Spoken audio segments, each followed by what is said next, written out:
Octobre va être le mois le plus explosif pour le marché des crypto-monnaies et je vais t'expliquer pourquoi et je vais surtout te dire ce qu'il va falloir que tu surveilles pendant tout ce mois pour optimiser et t'exposer de la meilleure façon au marché crypto sur ce qui va suivre. Avant toute chose, ceci n'est pas un conseil en investissement, je relate juste des faits, faites vos propres recherches et surtout n'investissez que ce que vous êtes prêt à perdre. Donc on a eu une baisse du marché des crypto-monnaies la semaine dernière qui était quand même assez violente. C'est vrai qu'on nous dit tout le temps que le bull run, il va commencer. Mais bon, ça arrive jamais. Voilà, en fait, ils nous prennent tous pour des pigeons. Sauf qu'en réalité, ça dépend. Voilà. Effectivement, le bull run, pour moi, pour mon point de vue, n'a toujours pas commencé. Donc, pour t'expliquer assez rapidement, on a un agenda économique en octobre qui est complètement décisif. Alors, je vais y passer assez rapidement pour les personnes qui s'y connaissent pas énormément. Mais en gros, là, il va y avoir plein de réunions aux US. Les décisions des US, que ce soit sur leur économie, etc., c'est quelque chose d'assez important pour le marché mondial, pour le marché des cryptos, etc.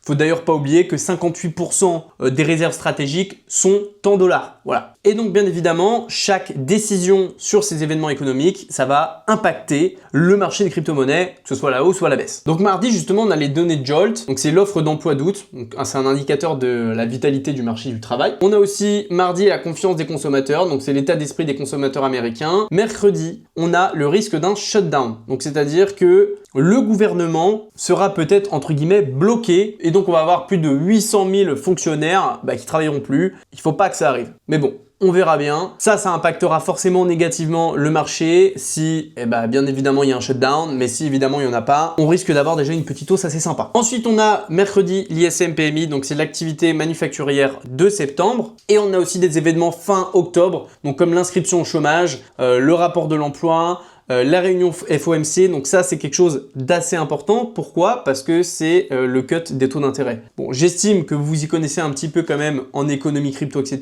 Tout le monde vous le rabâche. Dès que les taux d'intérêt de la Fed baissent, on a tout simplement le marché crypto qui repart. Alors certes en septembre ça s'est pas passé, mais c'est parce que tout le monde avait déjà pricé la baisse de taux vu qu'il y avait une probabilité de 100% que les taux d'intérêt baissent. Donc en fait, le marché aussi en fait s'est fait avant la baisse des taux du coup théoriquement. Et on a aussi les données PCE, donc l'inflation préférée de la Fed. Ce qu'on a juste à retenir là-dedans dans toutes ces réunions économiques, c'est le marché de l'emploi. Parce que des signes de faiblesse augmenteraient les chances d'une baisse de taux en octobre. Et donc forcément, ça stimulerait l'économie et la crypto. Le shutdown gouvernemental qui pourrait retarder les publications économiques et surtout brouiller les visions de la Fed sur les taux. Et aussi très important, l'ISM PMI manufacturier. Pourquoi? Parce que comme on peut voir ici sur ce graphique, quand cet indice il est au-dessus de 50 et qu'il est en hausse, on a tout simplement une altcoin season. Donc déjà, quand tu vois ça, tu vois concrètement qu'en fait chaque hausse qu'on a eue, c'est pas une hausse de fou, tu vois. Même la hausse en août, on a eu quand même une bonne poussée en août.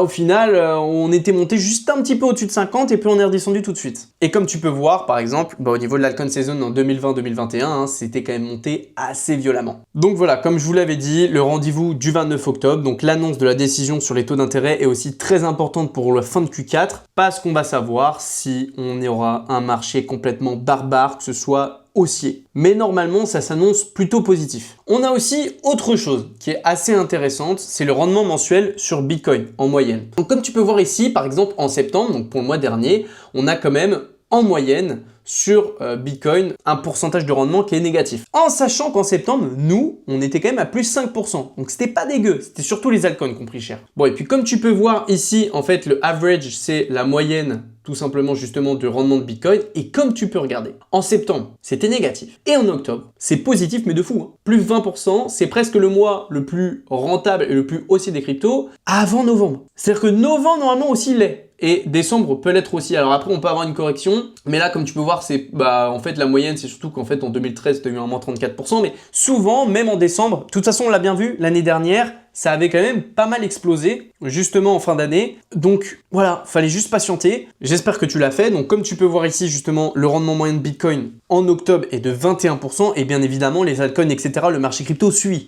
C'est pas que Bitcoin qui prend. Et c'est x2 en novembre en moyenne. Donc on aura le double de gain. Donc si ça arrive, on risque d'avoir un Bitcoin en novembre peut-être à 150 000 $. Ce qui est possible, on verra. Et comme tu peux voir ici aussi pour t'expliquer, là on rentre dans la semaine 39 et Bitcoin a chaque semaine clôturé positivement au-dessus à chaque fois de la semaine précédente. Donc ça, c'est quand même quelque chose qui est ultra bullish. Avant de continuer la vidéo, juste, je te fais une petite parenthèse. Alors, je suis pas du tout payé, mais c'est un outil qui est franchement sympa et sur lequel je le recommande parce que c'est celui qui m'a aidé à booster mon portefeuille crypto, surtout quand j'avais commencé il y a 2 ans. En gros, c'est un club crypto qui s'appelle Merov et leur objectif, c'est bien évidemment de t'aider à investir le mieux possible ton argent en crypto-monnaie, bien évidemment. Donc, ils ont pas mal d'outils. Ils ont des portefeuilles crypto. Donc, comme tu peux voir, tu en as plusieurs en fonction de ton profil de risque où ils vont te dire quelle exposition tu peux avoir, le pourcentage de location, des zones d'achat et des zones de profit. Je l'utilise depuis 2 ans. Au niveau point d'entrée, point de sortie, ils sont quand même assez précis. On a pas mal de signaux aussi alpha, donc ça c'est plus un peu un sorte de copy trading qui est assez intéressant, mais vraiment les portefeuilles un peu plus. Et vous avez aussi des algorithmes de trading sur Bitcoin, Ethereum, Solana pour avoir des revenus passifs. Donc ça, moi je l'utilise pas parce que j'aime bien avoir la main sur ce que je fais. Donc vous avez le premier lien en description si ça vous intéresse. En tout cas, je les recommande et on est reparti pour la vidéo. Autre news ultra importante pour octobre, c'est on a 16 ETF crypto qui arrivent sur le marché. Donc normalement ces ETF devaient être reportés, il devait y avoir encore des vérifications, etc.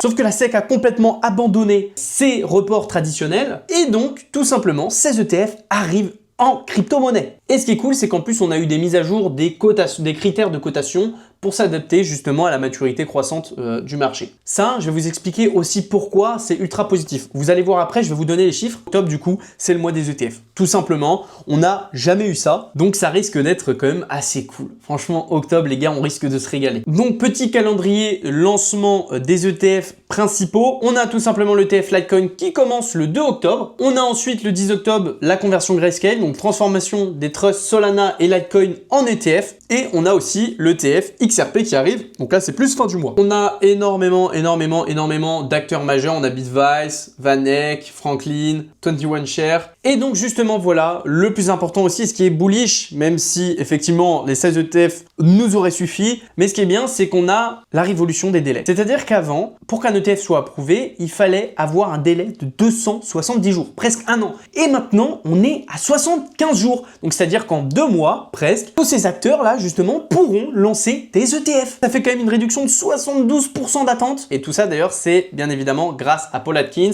le nouveau chef de la SEC, qui lui est pro-crypto. Et donc pour lui, le but c'est de maximiser le choix des investisseurs et favoriser l'innovation. On le sait, Trump veut faire des États-Unis la capitale mondiale de la crypto. Et donc bien évidemment, l'impact sur le marché, on va avoir un flux de capitaux. On aura forcément un détournement potentiel des investissements sur Bitcoin et Ethereum vers des altcoins. C'est bon, on commence à avoir naturellement les flux de Bitcoin et Ethereum qui vont arriver sur Solana. On le voit déjà, hein, Solana quand même a pas mal superformé. Ethereum a de moins en moins d'inflow. Et là, avec l'arrivée de ces ETF, là, je peux vous dire pour Ethereum et Bitcoin, c'est entre guillemets une mauvaise nouvelle. On aura du coup un boost de liquidité. Comme je vous avais dit, une injection massive de liquidité institutionnelle dans l'écosystème des crypto-monnaies alternatives et donc forcément, ça va conduire à une hausse des prix, donc une anticipation d'une appréciation significative des cryptos concernés par les nouveaux ETF. Octobre s'annonce donc décisif et surtout marque un tournant historique. J'espère les amis que vous êtes prêts, que votre portefeuille est rodé, que vous avez acheté les bonnes cryptos. D'ailleurs, dites-moi en commentaire quelles cryptos sur lesquelles vous investissez. Je ferai une vidéo analyse justement des crypto-monnaies sur lesquelles vous êtes exposé. Ça pourrait être intéressant. Bref, j'espère que cette vidéo t'a plu. N'hésite surtout pas à t'abonner et surtout à liker et à commenter cette vidéo. J'aimerais bien avoir ton point de vue et on se retrouve à la prochaine pour une prochaine vidéo. Bisous.